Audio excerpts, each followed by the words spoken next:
गोदी मीडिया अब अपने आलाकमान के खिलाफ ही झूठी खबरें चलाने लगी है और आलाकमान को ही फंसाने में लग गई है। ये सवाल इसलिए क्योंकि आपको बता दें कि एक तरफ गोदी मीडिया लगातार सिंदूर के नाम पर खबरें चला रही है और वहीं दूसरी तरफ बीजेपी इसे फेक न्यूज बता रही है, जिसके बाद बवाल काफी ज्यादा बढ़ चुका है। नमस्कार, आप देखना शुरू कर चुके हैं 4 PM न्यूज नेटवर्क और मैं हूं आपके साथ प्रगति ठाकुर। दरअसल आपको बता दें कि एक तरफ भारतीय जनता पार्टी ने सिंदूर के नाम की राजनीति शुरू कर दी है, लेकिन खुद मोदी के गोदी पत्रकारों ने इनकी राजनीति का बेड़ा गर्क कर दिया है, जिसके बाद आलम तो ये आ चुका है कि खुद भारतीय जनता पार्टी अब अपने दिए गए बयानों से पलटती नजर आ रही है। और इतना ही नहीं, बल्कि आपको ये भी बता दें कि प्रधानमंत्री मोदी के साथ साथ पूरे भाजपाइयों को अब फजीहत का सामना भी करना पड़ रहा है। तो फिलहाल कैसे गोदी मीडिया ने ही आलाकमान की भारी फजीहत करवा दी है, आपको बताएंगे। और आखिर क्यों 72 घंटों के जश्न के तुरंत बाद बीजेपी अपने बयान से ही पलटती जा रही है, उस पर भी आएंगे। लेकिन उससे पहले आप ये खबर देखिए खबर जिसमें साफ लिखा है, मोदी 3.0 की वर्षगांठ, घर घर सिंदूर पहुंचाएगी बीजेपी, 9 जून से 1 महीने तक चलेगा अभियान। तो बकायदा आप देख सकते हैं, खबर निकलकर सामने आई है। फ्रंट पेज पर खबर को छापा गया है कि मोदी सरकार के 3.0 को 1 साल बीत जाने पर घर घर सिंदूर भारतीय जनता पार्टी बांटेगी। बकायदा ये खबर निकलकर आती है 28 मई को, यानी कि आज से ठीक 3 दिन पहले। जहां एक तरफ ये खबर निकलकर सामने आती है, वहीं दूसरी तरफ तमाम टीवी चैनलों पर जाकर बीजेपी के प्रवक्ता, बीजेपी के नेता इस बात को स्वीकार भी करते हैं कि ऑपरेशन सिंदूर के तहत बीजेपी घर घर सिंदूर बांटेगी।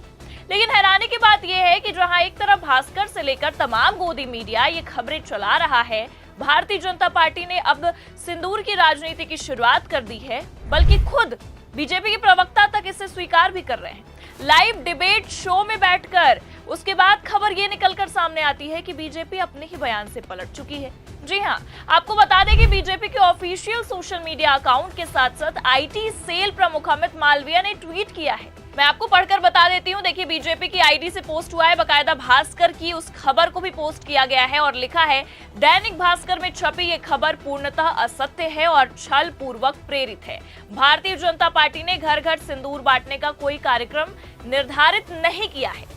और ये देखिए, अमित मालवीय की आईडी से भी पोस्ट हुआ है, इसमें भी लिखा है, बहुत सारे लोग भास्कर में प्रकाशित इस हैशटैग फेक न्यूज के आधार पर सोशल मीडिया पर अपनी प्रतिक्रिया दे रहे हैं, लेकिन हद तो तब हो गई जब पश्चिम बंगाल की मुख्यमंत्री एक अधिकृत सरकारी मंच से एक ट्रोल की तरह इस आधारहीन खबर को लेकर राजनीति करने लगी।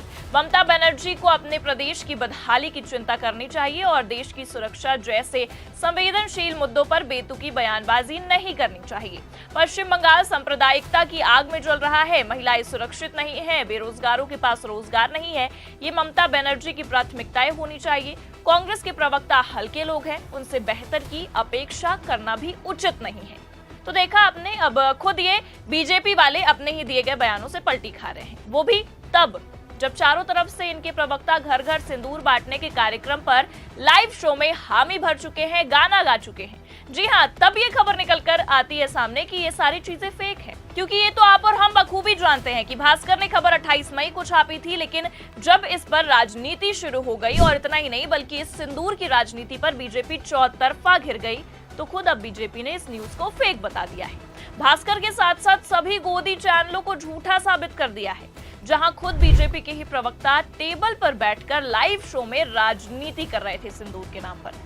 हालांकि आपको बता दें कि जिस तरह से ठीक 72 घंटों बाद बीजेपी हड़बड़ाई है, इससे ये साफ समझ में आ रहा है कि ये सिंदूर की राजनीति बीजेपी पर ही उल्टी पड़ चुकी है, क्योंकि पहले तो विपक्ष के साथ साथ कई आम लोगों ने भी इस चीज का विरोध किया। और इतना ही नहीं, बल्कि ममता बनर्जी ने तो बीजेपी को बुरी तरह से टारगेट भी कर दिया था। और केवल बीजेपी ही नहीं, बल्कि आपको ये भी बता दी कि प्रधानमंत्री मोदी तक की भारी फजीहत कर दी थी। देखिए, खबर हमारे पास मौजूद है, इसमें लिखा भी है, ऑपरेशन सिंदूर पर पीएम मोदी से बोली ममता बनर्जी, आप पहले अपनी श्रीमती को सिंदूर क्यों नहीं देते। आगे लिखा है, देश भर में महिलाओं के बीच सिंदूर बांटने की भाजपा की कथित योजना पर मुख्यमंत्री ने कहा, कृपया याद रखें कि हर महिला का सम्मान होता है, वे केवल अपने पति से ही सिंदूर स्वीकार करती हैं। प्रधानमंत्री मोदी, आप पहले अपनी श्रीमती को सिंदूर क्यों नहीं देते। तृणमूल कांग्रेस की सुप्रीमो ने कहा है कि वो इस तरह के ब्यूरो में नहीं पड़ना चाहती, लेकिन उन्होंने ये दावा किया कि उन्हें ऐसा करने के लिए मजबूर होना पड़ा। उन्होंने आरोप लगाते हुए कहा है कि विभिन्न राज्यों में आगामी चुनाव से पहले राजनीतिक लाभ के लिए केंद्र ने इस सैन्य अभियान को ऑपरेशन सिंदूर नाम दिया है। तो जिस तरह से विपक्ष ने बीजेपी को जमकर टारगेट किया है, बीजेपी चौतरफा घिरती हुई नजर आ रही है, प्रधानमंत्री मोदी तक की धज्जियां उड़ाई गई है, इससे अब खुद बीजेपी बैकफुट पर आ चुकी है। जैसा कि आप जानते हैं कि अपने ही बयान से 72 घंटे के अंदर ही अंदर बीजेपी पलट गई है। और इतना ही नहीं बल्कि भास्कर की खबर के साथ साथ तमाम गोदी चैनलों पर भी चली इस खबर को फेक बता दिया है, जिसके बाद बवाल काफी बढ़ चुका है। हालांकि आपको बता दें कि भास्कर ने खुद एक और खबर पोस्ट की है, जिसमें देखिए लिखा भी है, ऑपरेशन सिंदूर, देश भर में घर घर सिंदूर पहुंचाने का भाजपा का कोई कार्यक्रम नहीं। मतलब अब भास्कर ने भी इसे सही साबित कर दिया है कि हाँ, उसने फेक न्यूज चलाया था। आगे लिखा है, जनसंपर्क कार्यक्रम के तहत घर घर सिंदूर पहुंचाने की खबर को भाजपा ने गलत बताया। दैनिक भास्कर ने 28 मई के अंक में घर घर सिंदूर पहुंचाएगी भाजपा 9 जून से शुरुआत शीर्षक से समाचार प्रकाशित किया था। इस खबर में लिखा गया था कि ऑपरेशन सिंदूर की सफलता को जन जन तक पहुंचाने के लिए तैयारी के तहत भाजपा महिलाओं को सिंदूर बांटेगी। समाचार में भाजपा के आउटरीच प्रोग्राम के तहत किए जाने वाले अन्य कार्यक्रमों की भी विस्तृत जानकारी दी गई है। भाजपा ने सोशल मीडिया प्लेटफॉर्म एक्स पर 30 मई को लिखा कि दैनिक भास्कर में छपी ये खबर गलत है। भारतीय जनता पार्टी ने घर घर सिंदूर बांटने का कोई कार्यक्रम निर्धारित नहीं किया है। उधर भाजपा आईटी सेल के प्रमुख अमित मालवीय ने सिंदूर बांटने की खबर को आधारहीन बताया है।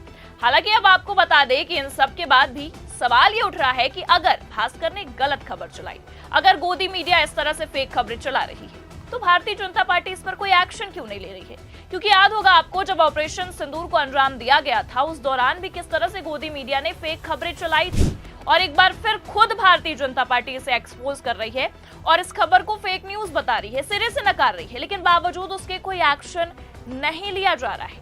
ऐसे में जिस तरह से इस मामले का राजनीतिकरण करते हुए इसे शांत कराया जा रहा है, उससे तो यही समझ में आ रहा है कि 28 मई को दैनिक भास्कर के साथ साथ तमाम मीडिया चैनलों में जो खबर चलाई गई थी, जो प्रवक्ता इसमें हामी भर रहे थे डिबेट शो में, वो कहीं से भी आधारहीन नहीं है। लेकिन बावजूद उसके आप देख सकते हैं कि कोई एक्शन नहीं लिया जा रहा है। ऐसे में जिस तरह से इस मामले का राजनीतिकरण करते हुए इसे शांत किया गया, उससे तो यही समझ में आ रहा है कि 28 मई को दैनिक भास्कर के साथ साथ तमाम मीडिया चैनलों में जो खबर चलाई गई, प्रवक्ताओं ने जो हामी भरी, वो कहीं से भी आधार ही नहीं थी। लेकिन जब भारतीय जनता पार्टी खुद चौतरफा घिर गई, उसके बाद ही इन खबरों को फेक बताने का सिलसिला अब शुरू हुआ है। हालांकि इससे ये साफ पता चल रहा है कि अब बीजेपी ने 72 घंटे बाद पलटी मार के अपने ही पैर पर कुल्हाड़ी मार ली है और एक बार फिर बैकफुट पर आती नजर आ रही है। जिस तरह से भारतीय जनता पार्टी ने भास्कर की खबर को फेक बताया है, ऐसे में आपको क्या लगता है कि भास्कर पर कोई एक्शन होगा भी या नहीं, या फिर कि बीजेपी अपनी गलती को छिपाने के लिए, अपनी गलतियों पर पर्दा डालने के लिए इस मामले को ऐसे ही ठंडे बस्ते में जाने देगी? अपनी राय कमेंट करके जरूर बताएं। ये खबर आपको कैसी लगी, लाइक और शेयर जरूर करें, और अगर चैनल पर नए हैं तो सब्सक्राइब और ज्वाइन करना ना भूलें। देखते रहिए 4PM न्यूज नेटवर्क। नमस्कार।